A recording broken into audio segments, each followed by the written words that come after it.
later model was the consolidated B-24 Liberator. Liberator featured an advanced tri-cycle undercarriage which permitted higher speed landings, and the design saw service in all theatres of war. However, the larger, bulkier fuselage enabled some models to be converted into transports, making the B-24 one of the most versatile aircraft in the American infantry. The Liberator, like the 17, was also heavily defended, and it was also able to fly slightly higher than the Fortress.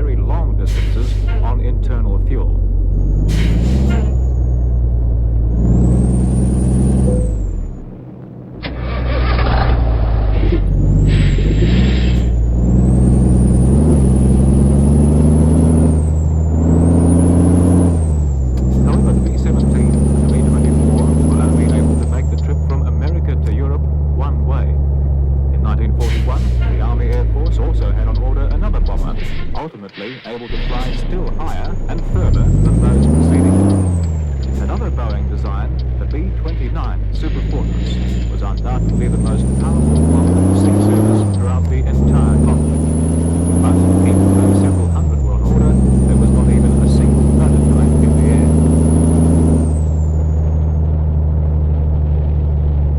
The second backup concept should the B-29 fail in any way was the consolidated B-32 Dominator. This aircraft was not produced in any great numbers, but it did provide a reassuring alternative to the Super Fortress's phenomenal capability. However, in 1941, it too would only be seen on the blueprint. By the middle of that year, continental Europe was in Nazi hands as the German juggernaut enjoyed success after success.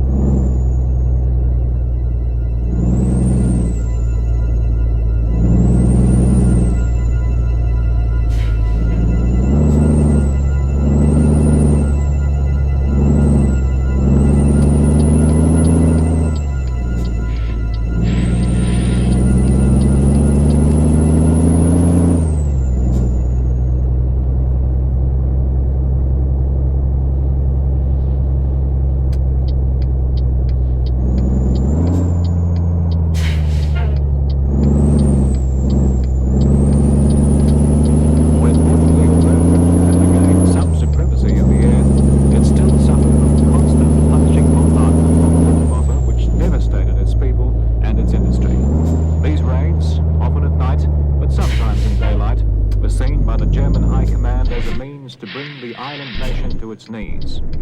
The burning question which American tacticians struggled with was simply, what would happen if the US was brought into the conflict and the sole remaining Allied base in Europe was to be lost to Germany?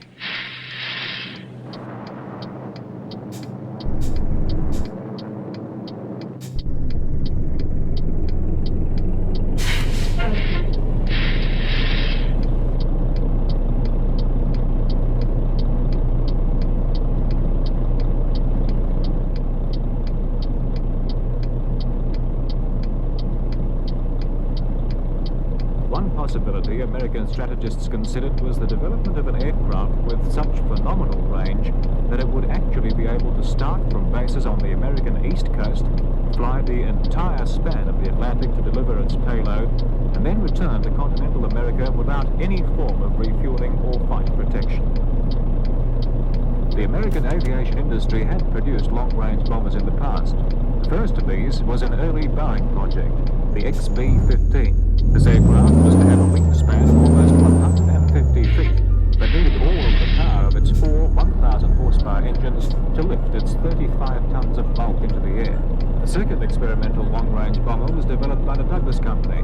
The prototype, XB-19, was ordered in September 1936. This aircraft, with a wingspan of 212 feet, was still larger than the XB-15 when complete. The task required 500 men, 9,000 drawings, and 2 million man-hours, plus $1.4 million of the military's funds. It also cost Douglas an estimated $4 million over its original budget.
absence of a conventional tailplane.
So flexible that it could move within an arc of 17 feet.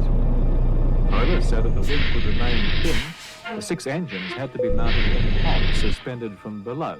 The outer pods contained 1 engine apiece, of the inner pods contained 2 engines which were suspended several feet below the wing surface. And it was with this equipment that the engineers from both companies worked together to attach to the far outside wing of Boeing's giant.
Supervised the Berlin area. He is now seen as the most qualified person to bring the air command to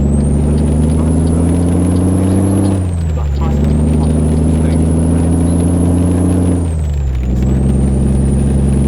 Under LeMay's iron leadership of Sagan, the American company was confident in the fact that although they now no longer had the property of the atomic weapons, at least they had the property of the next pattern, the B-36.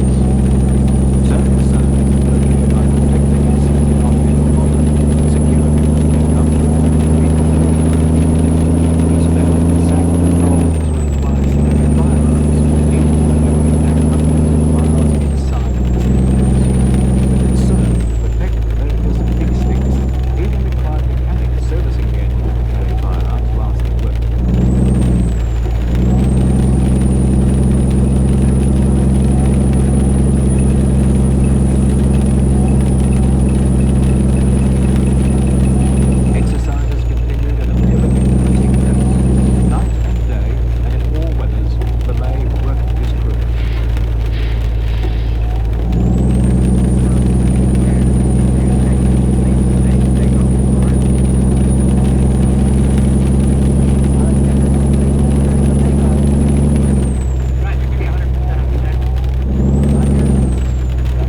probably often as a parasite might have been carried within the B-36.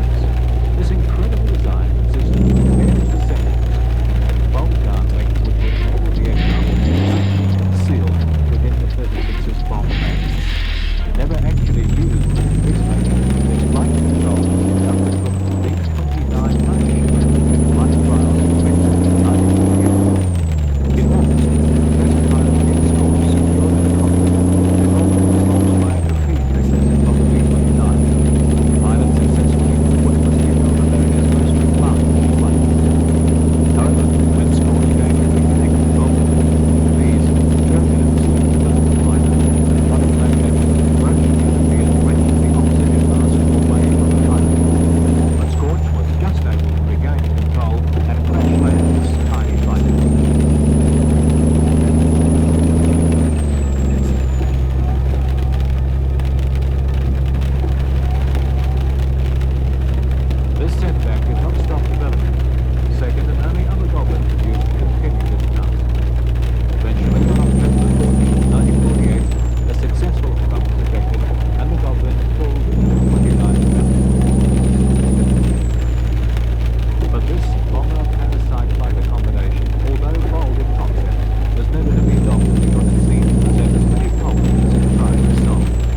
despite the technical success of the project, it still was to continually suffer from political and inter-service criticism. And even as early as 1949, there had been an investigation into the political influences relating to the 36, all of which came to nothing.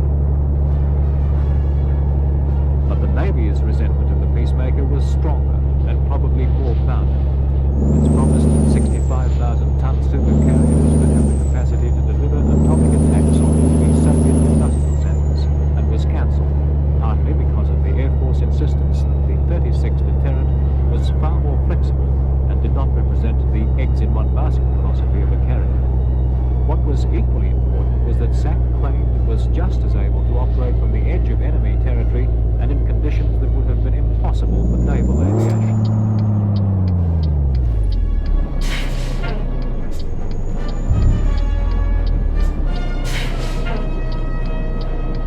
To demonstrate their point, B-36s were to regularly fly from their home bases in central USA to the very edge of Soviet territory.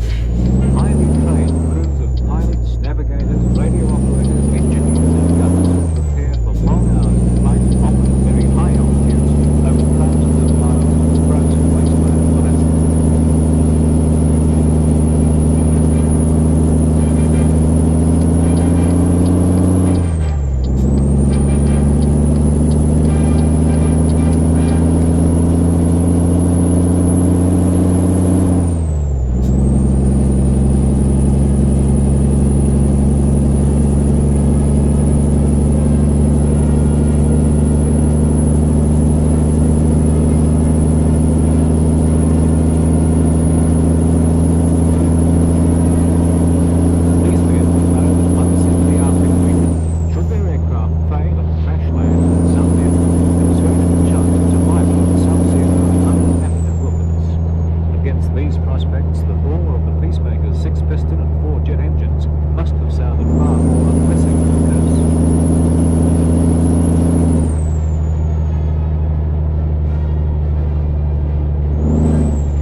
Capability against Navy fighters. Outwardly it displayed very little defensive armament, but covered under sliding panels, these made it concealed 6 remotely controlled turrets, each with 2 20mm cannons. These turrets could be hydraulically raised as required.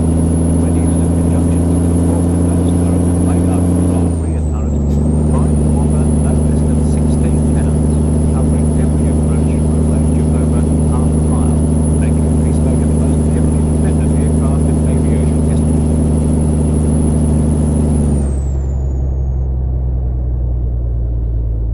Ellison Air Force Base in Alaska was a point to which many B-36s on exercise would travel. Here, Peacemaker's captains would land their massive aircraft, never knowing beforehand just what weather conditions would prevail as they made their approach. For some, the function was difficult and at altitude thousands of miles away. With the weather constantly changing, others following close behind, visibility would be close to zero, testing the pilot's skill and resolve to the limit.